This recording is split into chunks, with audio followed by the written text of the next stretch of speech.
semuanya. Assalamualaikum warahmatullahi wabarakatuh. Waalaikumsalam warahmatullahi wabarakatuh. Selamat siang, Bu. Selamat siang, Ibu. Ya, semoga rekan-rekan semua dalam keadaan sehat dan efektif untuk mengikuti perkuliahan pada siang hari ini. Kita bertemu lagi di mata kuliah Geodinamika. Ini pekan ke-7 ya, rekan-rekan. Artinya, pekan depan kalian akan menghadapi ujian tengah semester. Udah siap? Belum? Untuk UTS? Sejujurnya belum, Bu. Ada yang sudah, ada yang sejujurnya belum. Mau nggak mau harus dihadapi ya, rekan-rekan. Insya Allah nanti UTS-nya dari pekan pertama sampai materi hari ini.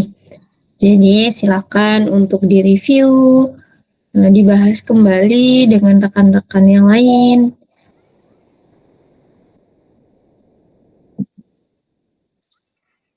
Oke, pekan ini kita akan melanjutkan pembahasan kita terkait transfer panas atau heat transfer. Sebelum masuk ke materi minggu ini, mungkin ada yang ingin mereview materi pekan lalu terkait heat transfer 1.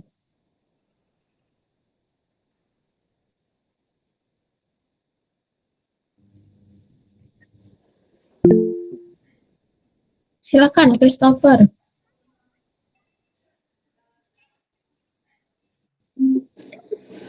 Baik Bu, terima kasih. Nah, jadi kemarin di minggu ke-6 itu kita belajar tentang heat transfer 1, yang dimana efek partikel melting ini dibagi menjadi 3. Yang pertama itu conduction atau yang artinya konduksi. Itu artinya itu kayak penyebaran dalam transfer panas yang oleh interaksi secara molekuler, atau yang disebut juga thermal diffusion. Baru yang kedua, transfer panas yang kedua itu adalah adveksi. Adveksi itu kayak transfer panas yang bergerak secara fisik yang dari molekul atau atom yang melalui sebuah materi. Baru yang ketiga ini production. Production itu adalah kayak sebuah sumber panas yang termasuk radioaktif, seperti kayak transisi fasa. Nah, dari ide dasar dari konduksi panas ini bisa disebut kayak proses diffusion, yang artinya itu kayak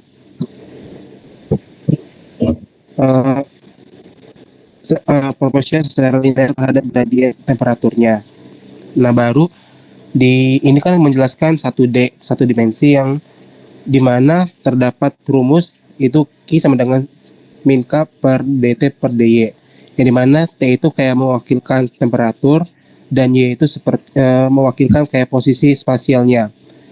Maka dt per dy itu adalah kayak perubahan temperatur yang terhadap jarak, dan K-nya itu kayak konstanta thermal conditionnya. Itu T thermal itu kondisi itu ada angkanya yang sekitaran 2 sampai 3 W M⁻⁻1 K⁻⁻1, Bu. Itu saja, Bu. Baik, terima kasih banyak Christopher atas review materi pekan lalu. Kita membahas ada konduksi, production, dan juga advection. Ya, advection baru mau kita bahas di pekan ini ya. Kemarin kita membahas dengan bagaimana konduksi dan produksi di kondisi geologi kita. Mungkin ada tambahan yang lain dari yang disampaikan Christopher? Mungkin bisa menambahkan terkait topografi dan sebagainya ya. Silakan.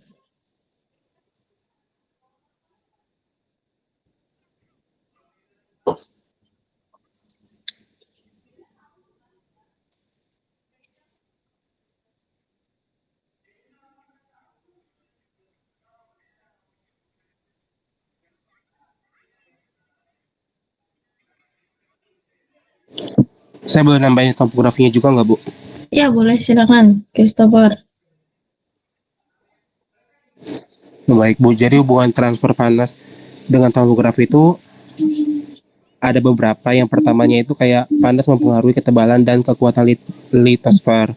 Itu kayak panas tinggi yang misalnya kayak di zona vulkanik itu mid ocean, rise atau eh, berbagai itu kayak memiliki litosfer yang tipis dan lemah sehingga kayak mudah mengalami pengangkatan atau deformasi. Itu sebaliknya dengan daerah head flow rendah seperti kayak benua tua yang memiliki litosfer tebal dan kaku. Baru yang kedua itu kayak konduksi dan efeksi panas membantu variasi elevasi. Nah, jadi di zona sub di sini kayak panas dari mantel dapat berpindah melalui adveksi yang menyebabkan kayak melting partial ini dan pembentukan gunung api yang menghasilkan topografi tinggi atau disebut kayak busur vulkanik. Dan yang ketiga ini pendinginan menyebabkan penurunan atau subsidence. Nah, ketika batuan atau kerak mendingin, densitas ini kayak meningkat. Terjadi kayak batuan ini menjadi lebih berat dan turun ke bawah. Nah, proses ini kayak menjelaskan mengapa kayak samudra tua ini lebih dalam dibanding kerak samudra muda yang masih panas. Nah, untuk yang keempat ini panas radiogenik dan deformasi kerak benua.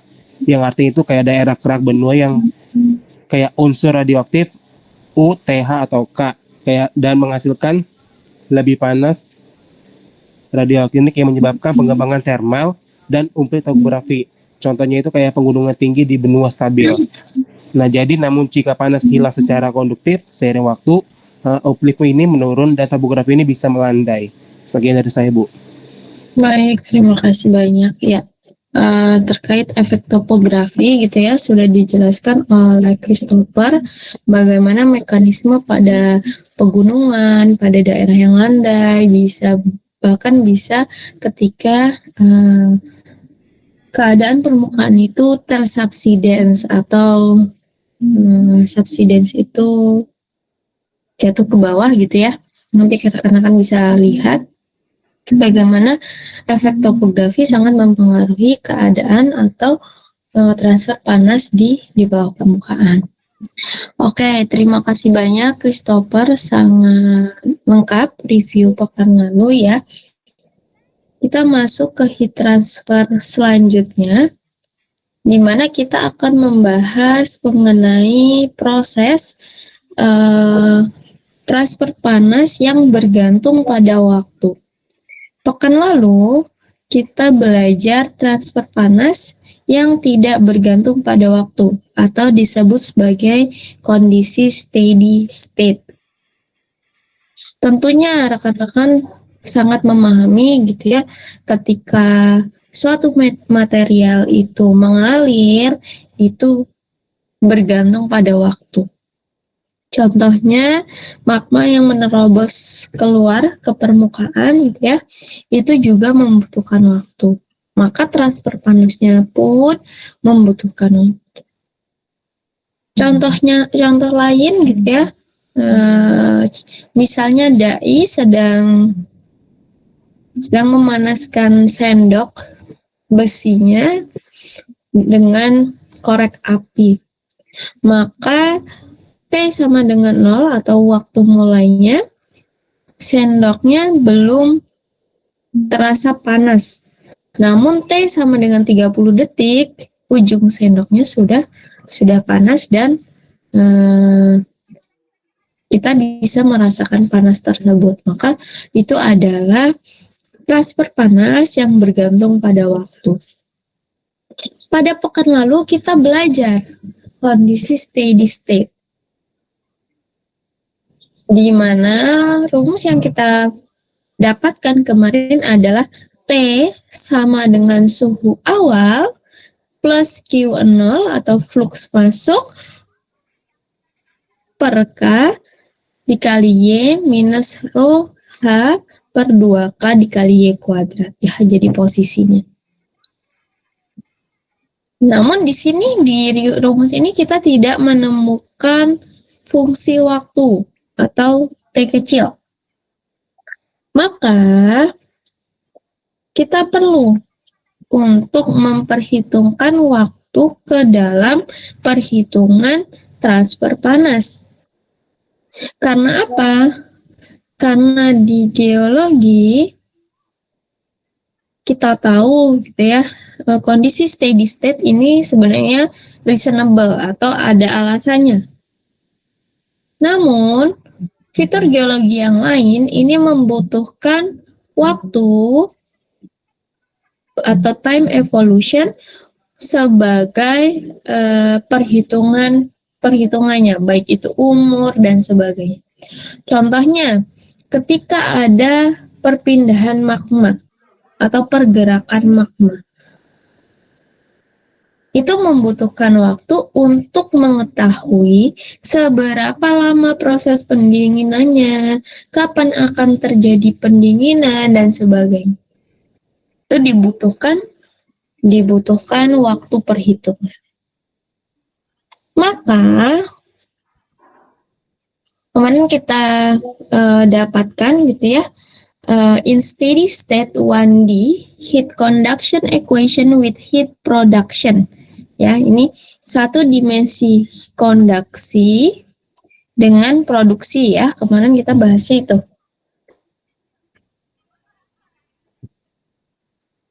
Maka kita dapatkan ya rumus seperti ini. 0 sama dengan K D kuadrat T per DY kuadrat plus Rho dikali H. Dimana kita tahu K itu adalah thermal conductivity, Rho itu densitas, dan H adalah massa dari heat production. Lalu, bagaimana untuk memasukkan parameter waktu ke dalam rumus ini?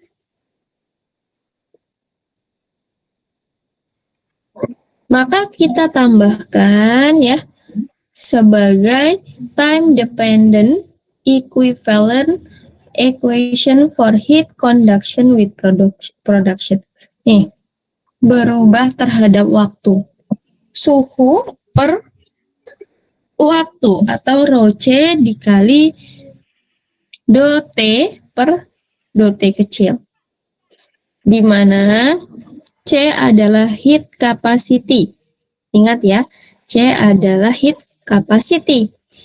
K adalah thermal conductivity.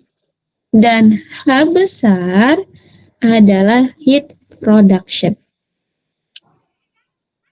Maka di sini heat capacity memiliki nilai kurang lebih 800 sampai 1000 Joule per kilogram Kelvin.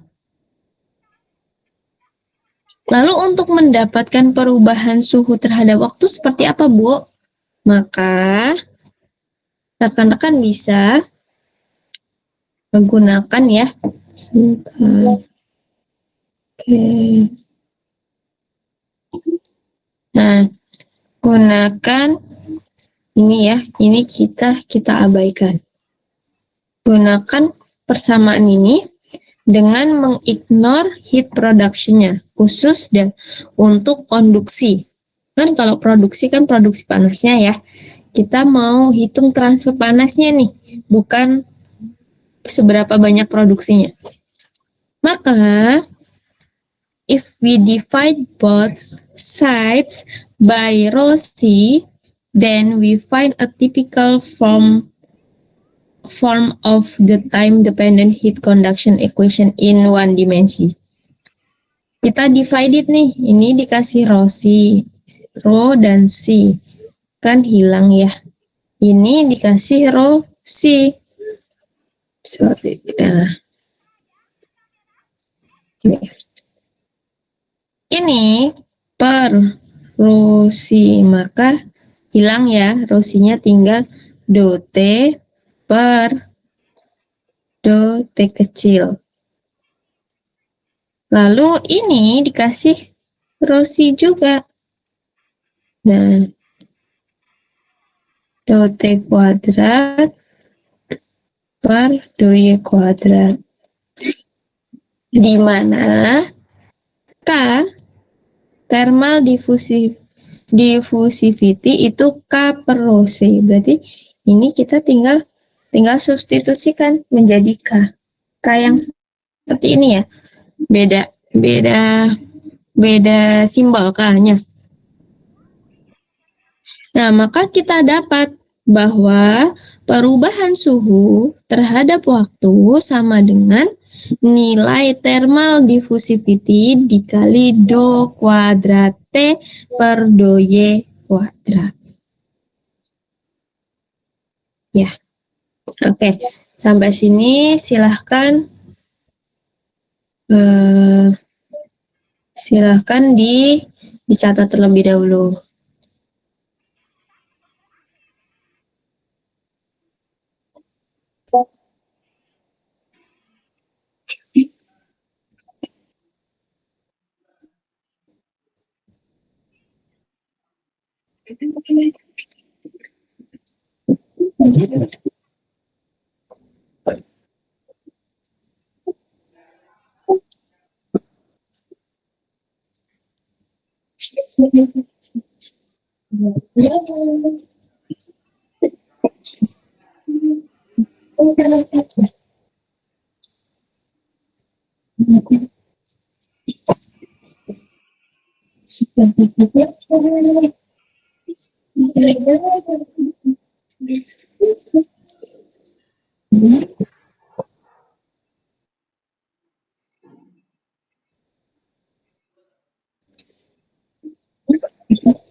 Oke, sudah ya. Jika ada pertanyaan, langsung silahkan untuk interupsi saja. Lalu, selanjutnya adalah ketika kita sudah memiliki rumus untuk menghitung perubahan panas terhadap waktu pada sebuah fitur geologi, maka sebetulnya contoh nyatanya seperti apa gitu ya. Contoh nyatanya ini hanya few example, jadi hanya sedikit contoh gitu ya. Nanti kalian bisa menemukan banyak hal. Contohnya adalah perubahan suhu pada skala waktu di proses diffusion atau difusi.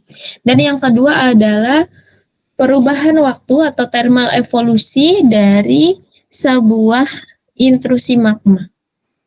Ada dua ini ya. Skala waktu dari proses difusi, dan yang kedua adalah thermal evolution of an intrusion. Nah, kita akan coba lihat dari kedua contoh ini bagaimana penerapan perhitungan suhunya. Dalam karakteristik time scale atau skala waktu, kita perlu gitu ya untuk menghitung secara cepat waktu yang dibutuhkan untuk proses difusi agar dekat dengan suhu setimbang atau equilibrium. For example, if you know the dimension of an intrusion, you might want to estimate how long it took to cool.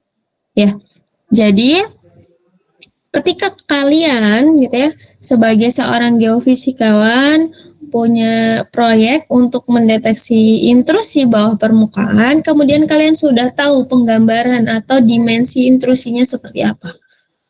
Lalu pertanyaannya adalah kapan suhunya itu setimbang atau sama dengan permukaannya, atau dengan kata lain adalah mendingin. Maka kita bisa gunakan rumus ini. T equilibrium ini kurang lebih mendekati L kuadrat per K. Maka T equilibrium kita pakai ya L kuadrat per 2K. L ini length, panjang ya. Kalau kuadrat, panjang kuadrat, kira-kira itu adalah dimensi luas. Per 2K. Konstanta difusi. Nah, ini ada contohnya gitu ya. Ketika 10 meter, 100 meter, 1 kilometer, 100 kilometer, kira-kira ini waktu yang dibutuhkan untuk sebuah intrusi itu mendingin adalah sekian. Misal, kalian punya atau mendeteksi sebuah intrusi magma dengan panjang itu 10 km. Maka waktu yang kalian butuhkan adalah 10 pangkat 6. 10 pangkat 6 ini kira-kira berapa ratus tahun atau berapa juta tahun? Rekan-rekan? Pangkat 6.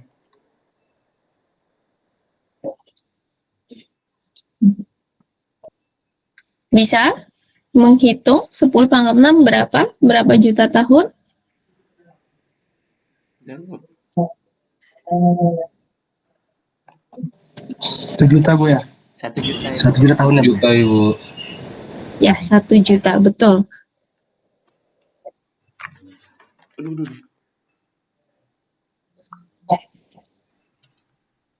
Jadi untuk mendapatkan suhu yang setimbang antara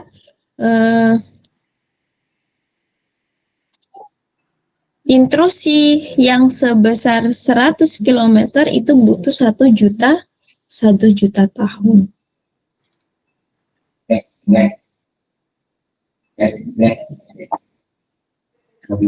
Oke, sebentar.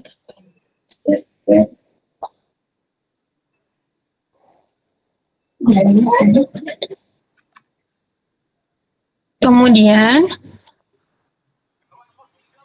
ketika kalian punya sebuah batuan plutonik dengan estimasi akan mendingin lebih dari 750 kilo H, ribu H ya, kH, 750 ribu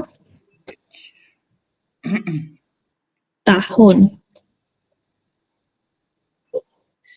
Maka, what is the approximate diameter of this pluton? Assuming cooling was the result of heat conduction. Jadi, pure dari heat konduksi ya. Nggak memikirkan parameter-parameter yang lain. Oke.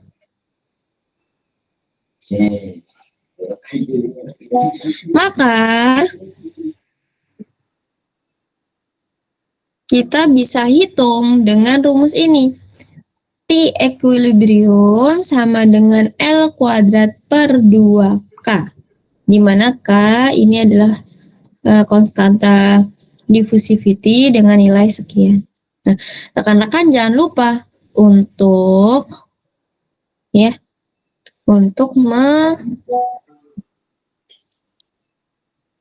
menyamakan satuannya. Ini kan meter per meter kuadrat. Nah, maka kalau di SQRT atau akar square itu jadi meter. Nah, di sini adalah kilometer, maka kalian harus konversi meter ke kilometer. Ternyata 750.000 tahun itu kurang lebih panjang dari batuan plutonik panasnya adalah 6,88 km. Oke, silakan dicatat terlebih dahulu.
Oke, jika tidak ada pertanyaan, kita next ya.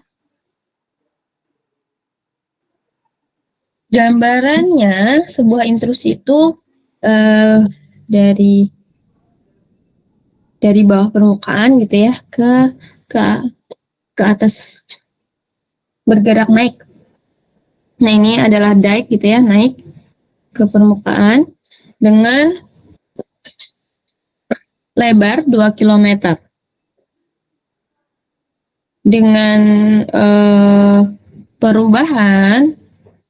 perubahannya itu kurang lebih 500 derajat, dari 700 derajat ke 200 derajat.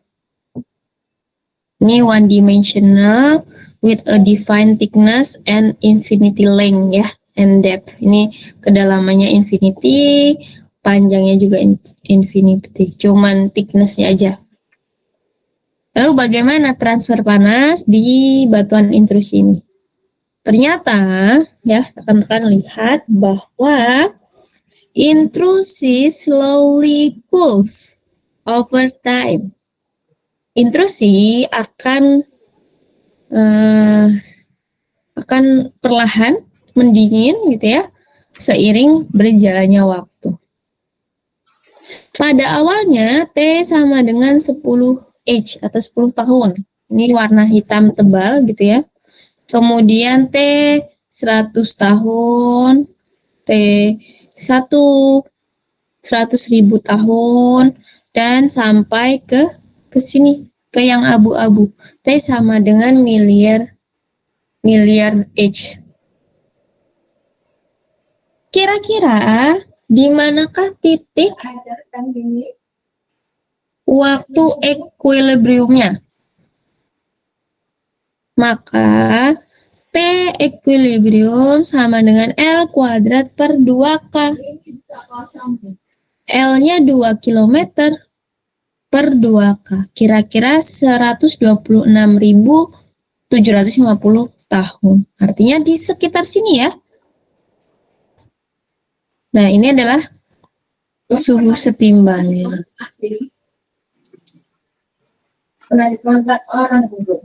Gitu ya, rekan-rekan. Oke. Nih, di sini nih T equilibriumnya. Di suhu 275 derajat.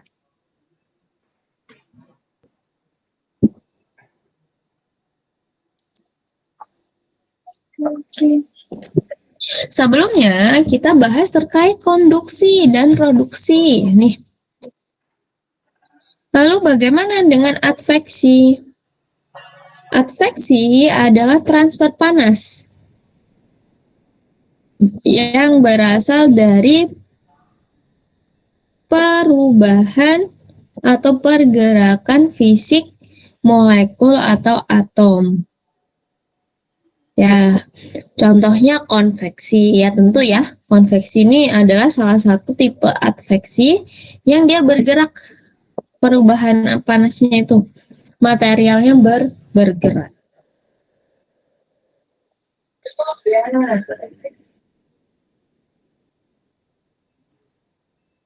Nah, di sini ada time dependent advection and diffusion.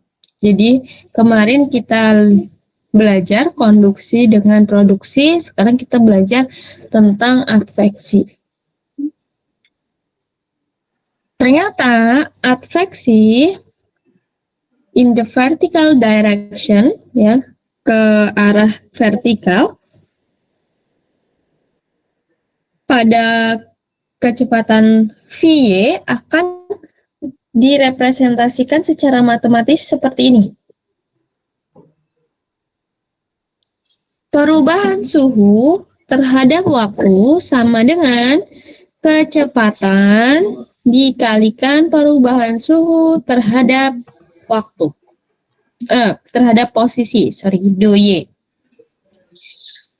Ketika kita kombinasikan antara difusi dengan adveksi, maka kita tambahkan proses difusinya di sini. Nah, proses difusi yang sebelumnya kita dapat.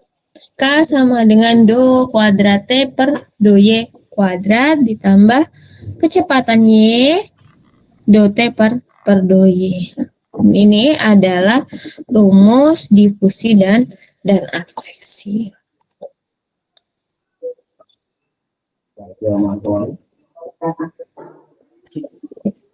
Nah, kan kita sudah bahas bahwa adveksi ini perpindahan panas melalui pergerakan bendanya atau pergerakan molekulnya. Di sini adalah solid rocks atau batuan solid.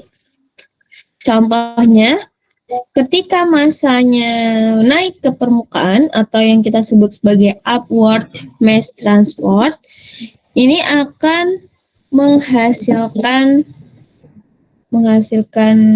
fitur ya ketika massa menerobos masuk permukaan kan untuk mempertahankan elevasinya, maka dia harus terjadi erosi ya. Nah, di sini suhunya itu akan naik due to upward transport of warm rock. Jadi karena naiknya batuan panas, maka suhu geothermal gradiennya naik. Namun berbeda dengan ketika materialnya turun atau subsidence ya, tadi dibahas juga oleh Christopher. Nah, untuk mempertahankan elevasinya, maka dia akan terisi sedimentasi atau sedimentation.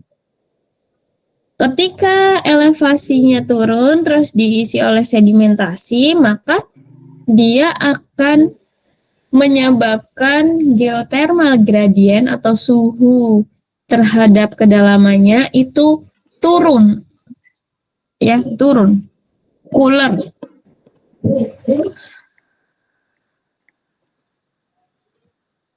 Baik itu erosi atau sedimentation akan mempengaruhi keadaan suhu di kerak bumi kita. Ya. Oke.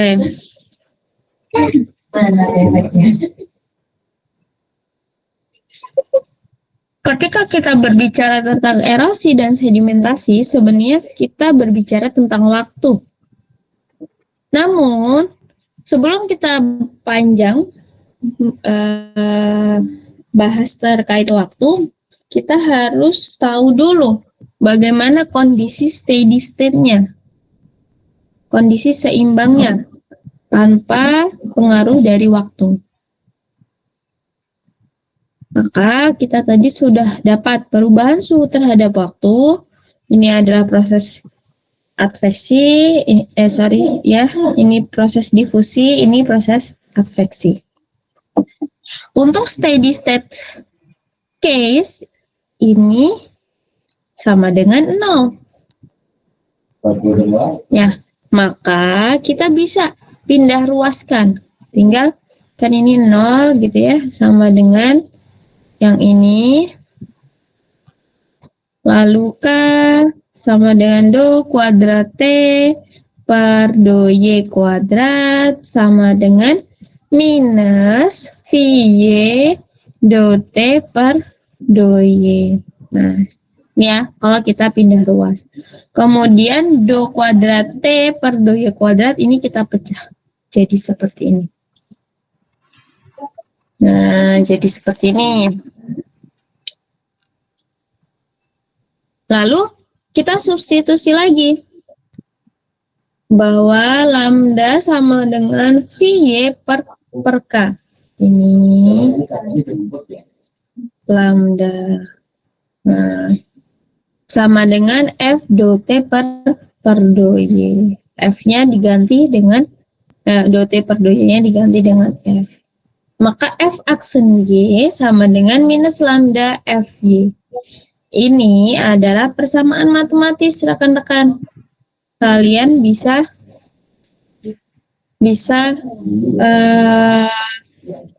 selesaikan dengan kalkulus. Maka kita dapat FY sama dengan F0 dikali epsilon minus lambda pangkat Y. Nah, nanti kita bisa dapatkan do T per do Y-nya. Silakan ditulis dulu.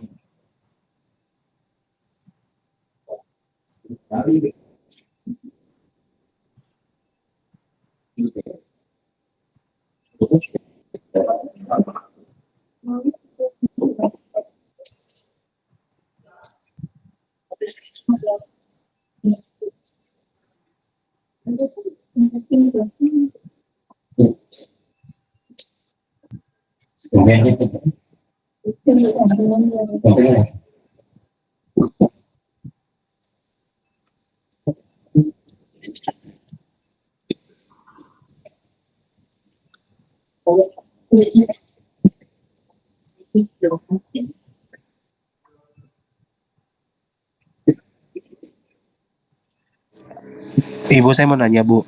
Ya, silakan. Tadi itu sama dengan 0 yang di bagian for satu dimensi itu karena apa ya, Bu?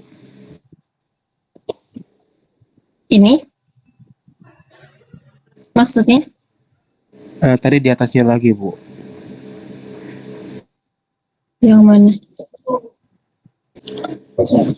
Masih halaman tadi, Bu. Heeh. Baik, aku akan tetap sampaikan dalam bahasa Indonesia.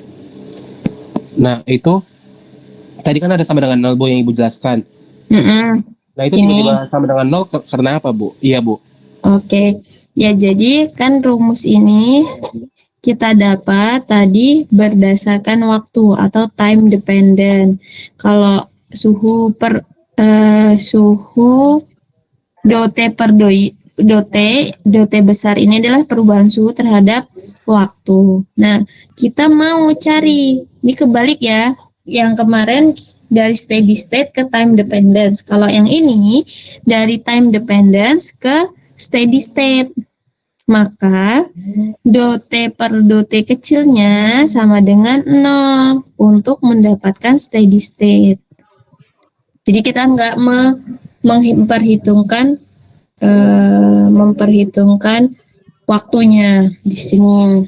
Dot per dot kecil sama dengan 0. Maka 0 kan, ini pindah ruas nih yang ini. Pindah ruas. Nah, makanya minus VY per K dot per dot Y. Begitu, Christopher. Jelas atau belum? Jelas, Bu. Baik, Bu. Makasih ya, Bu. Ya, sama-sama. Silakan ditulis dulu.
Kita next ya.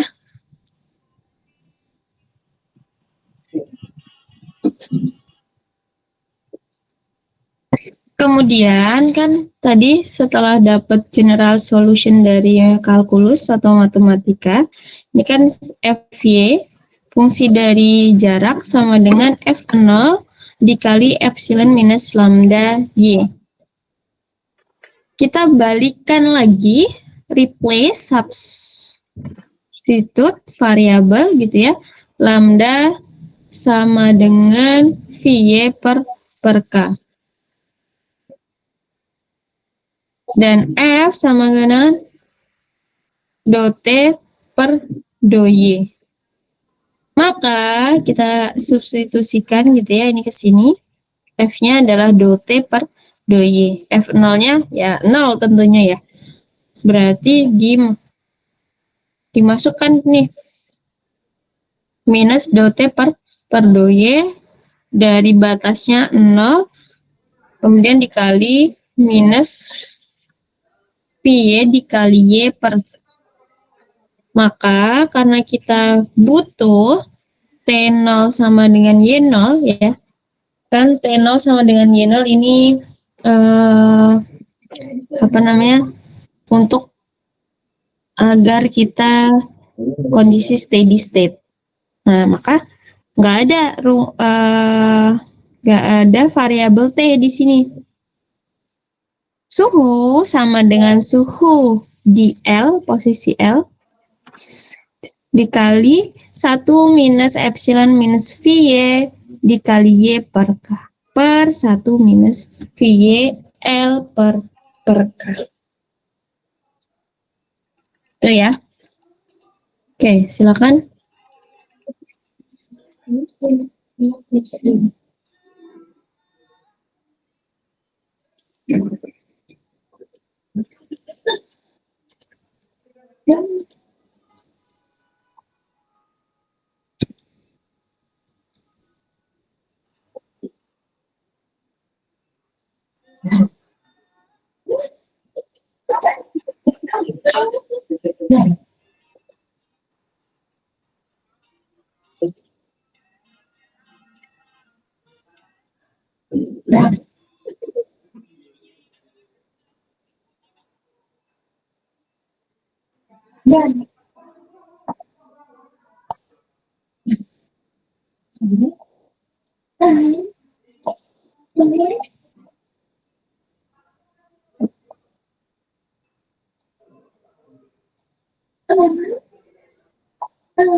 Oke, kita next ya.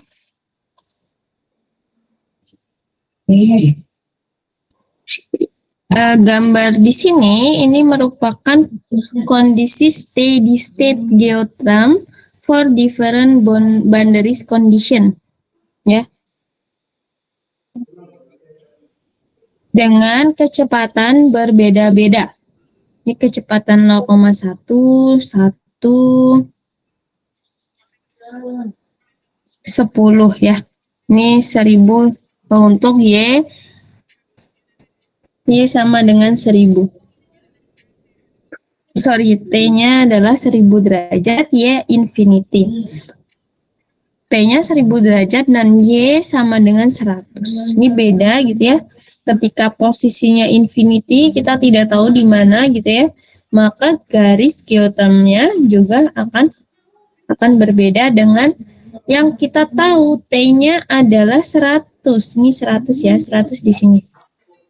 Nah, dia naik ke permukaan dengan contohnya kecepatan 0,1 mm per year atau 10 mm per year atau 1 mm per year. Ini akan mengubah kondisi dari perubahan suhunya. Oke, kita next.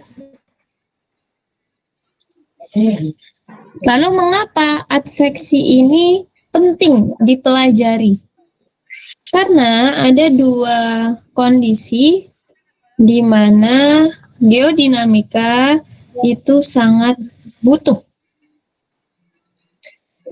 Yang pertama ada perpindahan solid rock atau erosi, faulting, sedimentation tadi ya.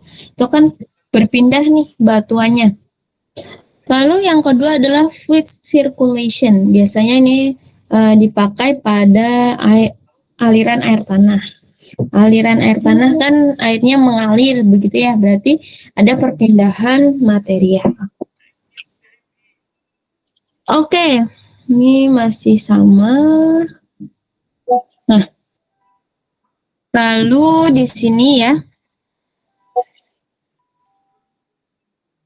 ada adveksi, contohnya gitu ya, sama kayak yang tadi di dua grafik, ada yang positif, ada yang negatif. Ternyata erosi itu akan menaikkan garis geotherm. Ini rekan-rekan lihat ya, semakin rendah kedalamannya dia akan memiliki suhu yang tinggi. Dan sebaliknya untuk sedimentation ini menurunkan suhu. Nah, ini contoh nanti ada thermal evolution untuk erosi. Nanti rekan-rekan bisa baca sendiri ya untuk slide ini.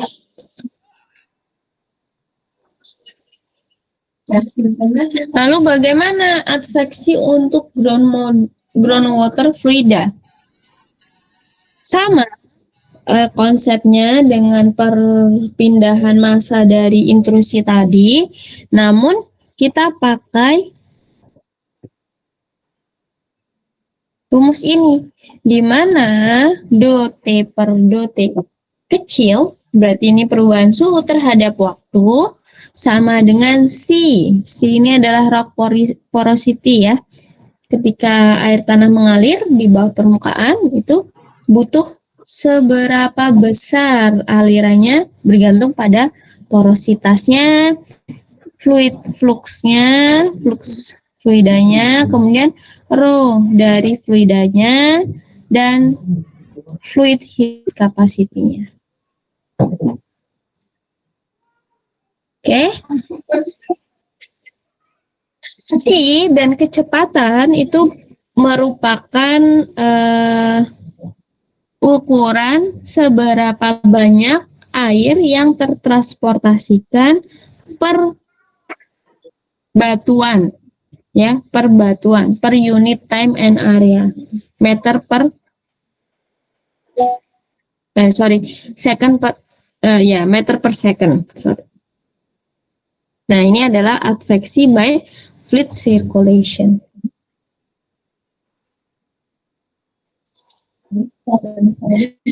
Kemudian rekan-rekan bisa lihat bahwa di sini ada contoh gitu ya, fluid aliran fluida. Di sini ada slow flow dan rapid flow. Suhunya 35 derajat dengan 65 derajat melewati lubang-lubang ini.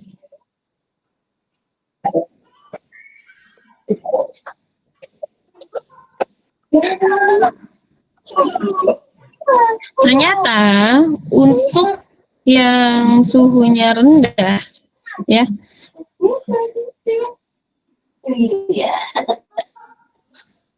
slow fluid circulation does not significantly perturb the thermal field. Jadi yang alirannya rendah ini tidak mengganggu thermal atau suhu di sekitarnya. Namun yang cepat, aliran airnya cepat, ini mengganggu suhu di sekitarnya. Hess-Meyer effect atau efek yang besar. Oke. Lalu ada yang disebut sebagai Peclet number. Apa Peclet number? Peclet number ini merupakan rasio antara proses adveksi dengan difusi. Contoh simpelnya begini. Peclet number adalah angka yang menjelaskan manakah proses yang paling dominan. Apakah adveksi, apakah difusi, atau keduanya. Nah, itu dijelaskan oleh Peclet number.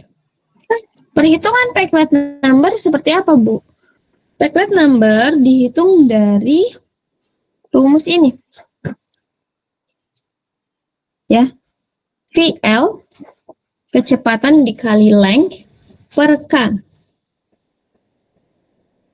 Sama dengan, ya, K ini kan sama K yang begini sama dengan K biasa dikali rho C. Karena dia di bawah, maka dibalik. Nah, ketika Peclet number-nya kurang dari 1, maka proses difusi yang mendominasi. Namun, ketika Peclet number-nya lebih dari 1, maka proses adveksi lah yang mendominasi. Lalu kira-kira bagaimana jika Peclet numbernya kurang lebih 1? Maka efek dari difusi dan adveksi ini sama. Keduanya dominan. Nah, tadi ya, ini rumusnya VL per K. Thermal diffusivity for crustal rocks ini kurang lebih 10 pangkat minus 6 meter kuadrat second. Kira-kira bagaimana jika kita mengasumsikan perubahan deformasi di pegunungan dengan ketebalan 35 km ya, ketebalan atau lengthnya. What is the absolute velocity in active mountain region above which advection becomes more important than diffusion? Jadi kira-kira kecepatannya tuh seberapa besar, di mana adveksi lebih berpengaruh dibandingkan difusi.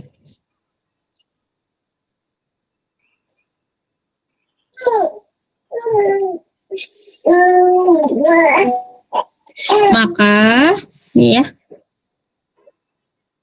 maka kalian hitung. Nah, coba kalian hitung ulang apakah dapat segini ya. Silakan.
Oke, hasilnya 0,9 milimeter per A ya.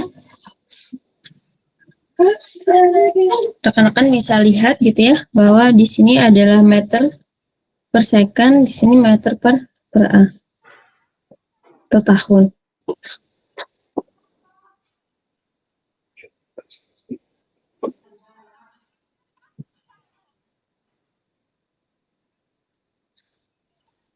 Lalu yang kedua adalah contoh Peclet number, di mana pada kondisi geologi intrusi magma yang sangat cepat, ya.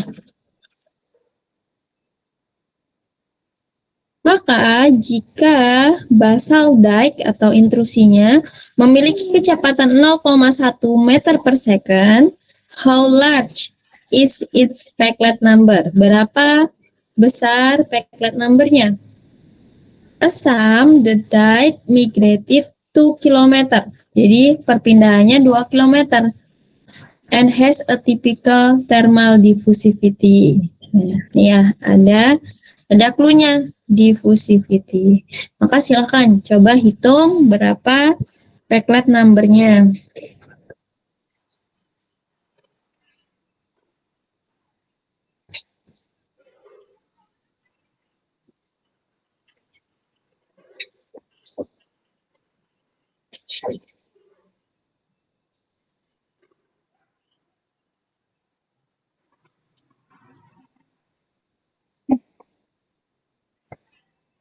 Berarti kilometer ini ke ubah ke meter ya, Bu? Ya, betul.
Oke, ada yang sudah dapat nilainya?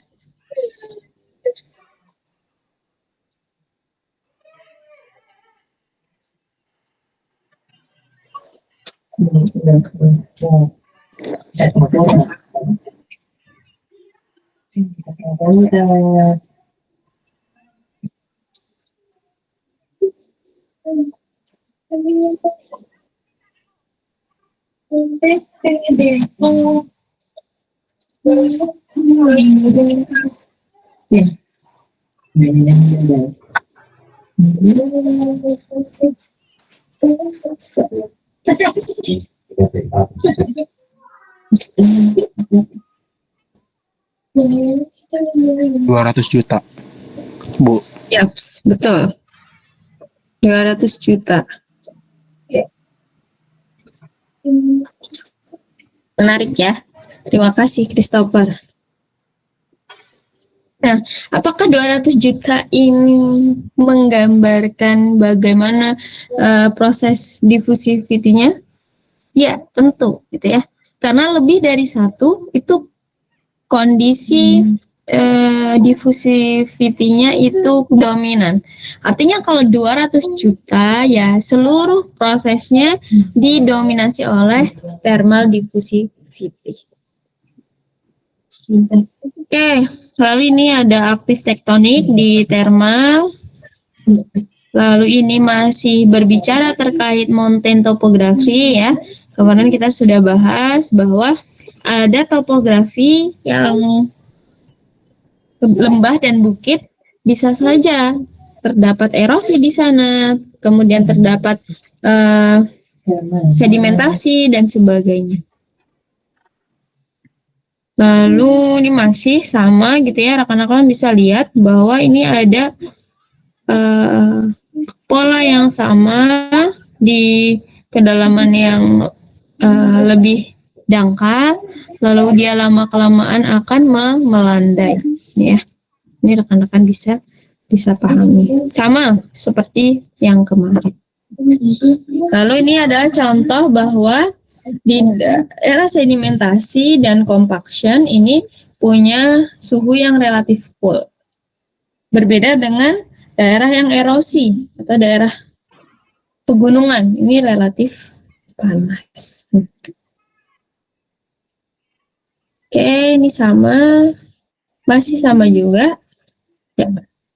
Di sini di daerah subduksi, bagaimana suhu dari daerah subduksi? Rekan-rekan bisa lihat bahwa ini adalah slab yang masuk ke dalam palung ya, terus subduksi. Awal mulanya suhunya 400 sampai 800. Lama-kelamaan masuk hingga 1000 derajat Celcius. Nah, ini rekan-rekan nanti bisa lihat bahwa adveksi di mana forak ya, forak di sini, back arc dan kontinental. Oke. Ini contoh di Cascadia subduction zone. Oke, ada yang ingin ditanyakan sebelum kita akhiri perkuliahan siang hari ini?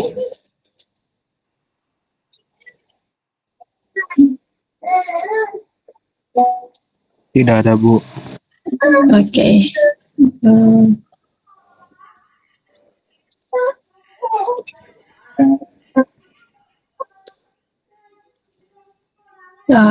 Absennya RTGB ya.